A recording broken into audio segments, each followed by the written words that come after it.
Welcome to my new blog. यहाँहरूलाई स्वागत छ मेरो फर्स्ट भिडियोमा। आज चाहिँ म मन्दिर दर्शन गर्न आएको छु र यहाँ के हुन्छ हजुरहरूलाई देखाउने छु। रमाइलो रहेछ यो ठाउँहरू, हरियाली छ चारैतिर, गाडी पार्किङ व्यवस्था नि रहेछ। अब हामी चाहिँ अगाडि बढ्दैछौँ सामग्रीहरू किन्नलाई।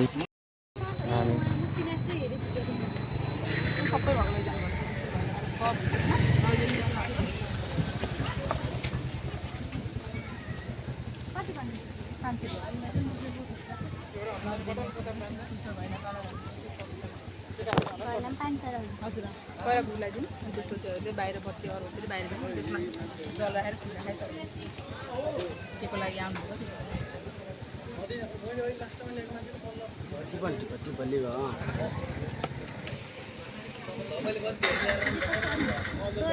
होइन केही नि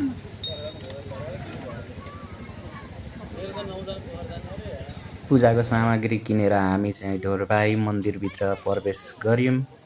यसो चारैतिर हेर्दाखेरि हरियाली रमाइलो रहेछ, सिडीहरू पनि बनाएर हरियालीले भरपूर्ण ठाउँ रहेछ। तनहुँ जिल्ला ढोरबाई मन्दिरमा आज हामी आइपुगेको छौँ। यो चाहिँ टिकटकमा धेरै भाइरल। यहाँको मनोकामनाहरू जस्तो बच्चाहरूको बोली रोकियो भने चाहिँ पुरा हुन्छ। यहाँ उठ्छ अरे भनेर हामीले बाबुलाई लिएर आएको छौँ। हो, हाम्रो बाबुको कति भयो अरे बोल्न आएको? बाबु जन्मदेखि नै नआएको। कति वर्षको हुनुभयो अहिले? 7 वर्षको। 7 वर्षको। अब यहाँ आएको छौँ हामी होइन आज। मन्दिर यहाँ यो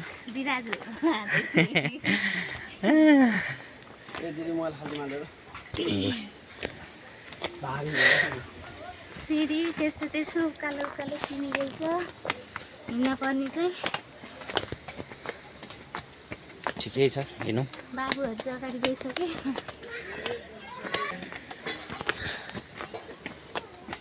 गर्ने छ है। ठाउँ चाहिँ पुरै राम्रो रहेछ कि यो। जङ्गल साइडमा बिचमा रहेछ, ठिकै छ यो।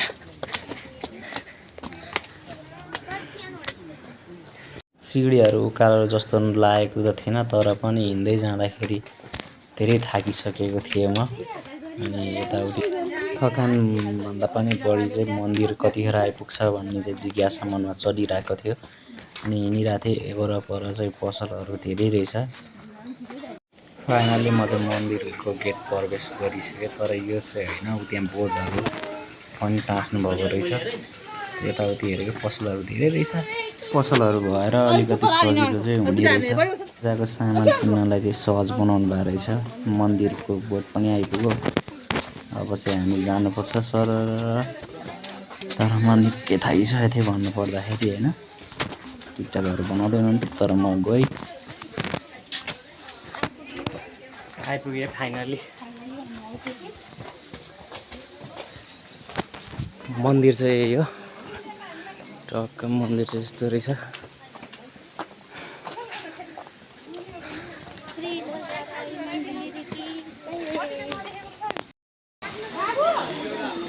हामी चाहिँ प्रवेश गर्दैछौँ।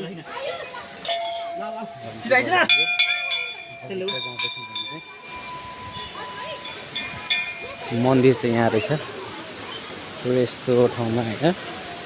भगवानहरूको ठाउँहरू भनेको यस्तै हुन्छ।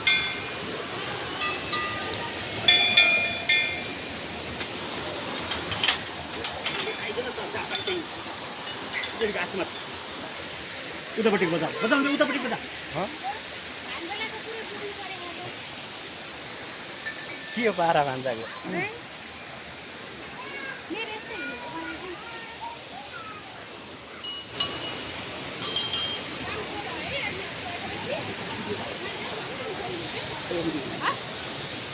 जुन चाहिँ लास्टै चिल्लो थियो भन्ने लडिन।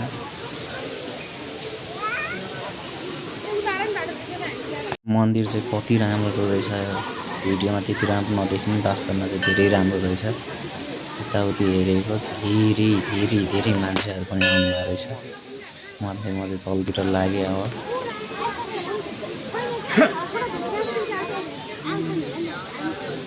दुईजना त उतै हुनुहुन्छ त कहाँ माथि हुनुहुन्छ त्यही त तिनीहरू कहाँ गइदिनु हाल्छन् नि ल ल ल ल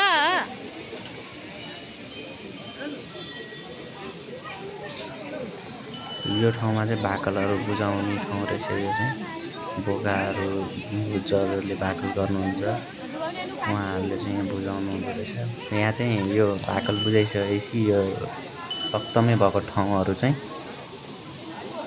माछाहरूले खाइसकेर फेरि पानी सङ्गिन्छ पूजा गर्न सुरु गर्नु हो हामी चाहिँ आज भान्जाको बोल्न आएर चाहिँ भान्जालाई लिएर भान्जाले लिएर दर्शन गर्न आएको मन्दिरमा यताउति हेरेको भिडभाड थियो तर यहाँ भन्दै हुन्थ्यो पूजा गरेर जाने मान्छेहरूले चाहिँ अहिले धेरै भिडभाड कम भइसकेको छ बिहान त कति भिड थियो भन्नुभएको थियो तर पनि मान्छेहरू धेरै हुनुहुन्थ्यो पूजा गरेको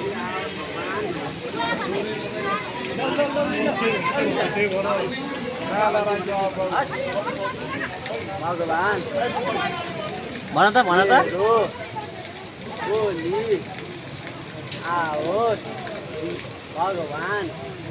मेरो बोली आओस् खोइ त जिउ गरे खै त आओस्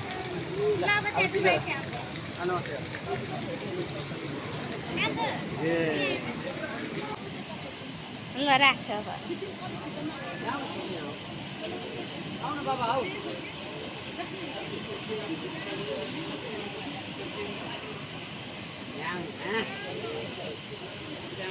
भान्जा चाहिँ चाना मान्नु गइरहेको थियो नुहाउनुलाई मसँग हेर्न केही हुँदैन भनिरहनु भएको थियो तर पनि मान्नुभएको थिएन मान्छे रातै भइसकेको थियो कि लगतले यताउति हेरेको भान्जा मान्दै मान्नु भएन अनि त्यहाँबाट चाहिँ दिदीले म लिएर जान्छु भनेर लिएर जानुभयो दिदीसँग फेरि मानिरहनु भएको थियो आज छोड्दैन हात यस्तो समातेर बसेछ केही नभन्नु माया त्यतिकै जानु रे बिचमा मात्रै नटेकै त्यो ढुङ्गामा नटेक्नु है यताबाट जानु न यतै जानु यतैबाट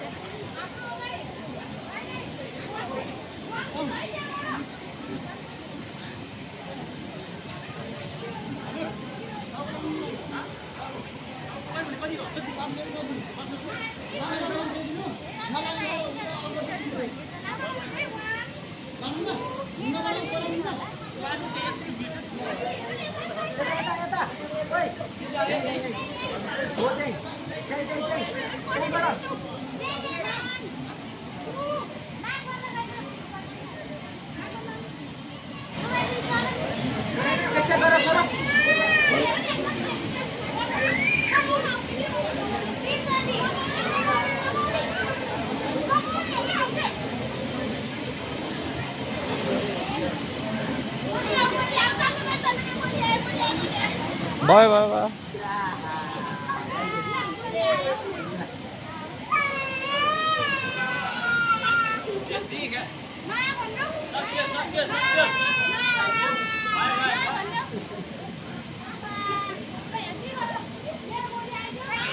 हामीले चाहिँ जाँदाखेरि अघि झरना देखेको थियौँ यहाँ बाटोमा त्यही भएर घुम्न आयौँ हामी यहाँ पनि धेरै रमाइलो ठाउँहरू रहेछ म चाहिँ भित्र जाँदैछु कुदै रमाइलो लागिरहेको थियो र कुदै म त एकचोटि माथि पुग्छु जस्तो लागेको थियो तर तल पनि कस्तो रमाइलो देखेर चाहिँ यहीँ रोकिएँ माथि जाँदैन भन्दा यहाँ न हात्ती मेरो साथी भनिरहनु भएको थियो अनि त्यहाँबाट यताउति हेरेको रमाइलो हरियाली डाँडा भन्दा नि यो सिँढीहरू हेर्नु कस्तो राम्रो बनाएको थियो रमाइलो लागिरहेको थियो अब यहाँ चाहिँ फोटोसोटो खिच्ने म चाहिँ माथि कतिखेर जाउँ भइरहेको थियो कि मलाई चाहिँ माथि कतिखेर पुगौँ भइरहेको थियो होइन म चाहिँ मासतिर गइहालेँ चट्टान छ माथि विशाल अनि यता विशाल झरना अघि गाडीमा टाउको दुखिरहेको थियो यो झरनाहरू यो ठाउँहरू देखेर हरियाली देखेर मेरो मुडै फ्रेस भयो होइन अनि म कुदेर अब कतिखेर पुग्छु भनेर कुदिरहेको थिएँ कि कुद्न खोजेको अनि अलि अगाडि देखेँ कस्तो राम्रो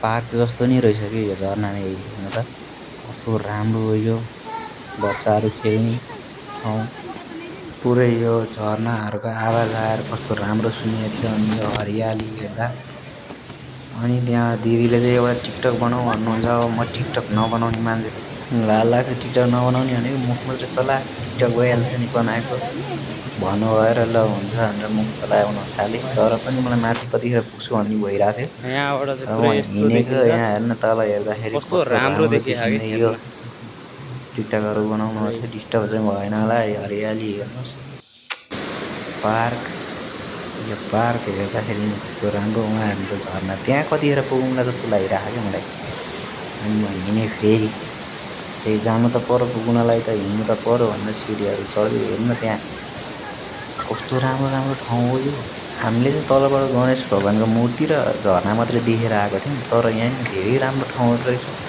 यहाँ आएपछि त घुम्ने पार्कदेखिको मूर्तिहरू धेरै राम्रो राम्रो कुराहरू रहेछ अनि त्यहाँबाट म चाहिँ यति त खुस थिएँ यहाँ हेर्न मूर्ति कति राम्रो हो कसरी बनाउन सक्नुभयो होला बनाउनु भयो होला जस्तो लागेको थियो मलाई चाहिँ मैले गर्दा चाहिँ भिडियो बनाउनु बिर्सेको रहेछु र म बाहिर निस्किसकेँ अब चाहिँ यताउति हेरेँ त्यहाँ खानासाना खाएर अब निक्लिसक्यौँ हामी चाहिँ घर जानको लागि अब बाटोतिर हिँड्दैछु म हेर्न कस्तो राम्रो ठाउँ यो चाहिँ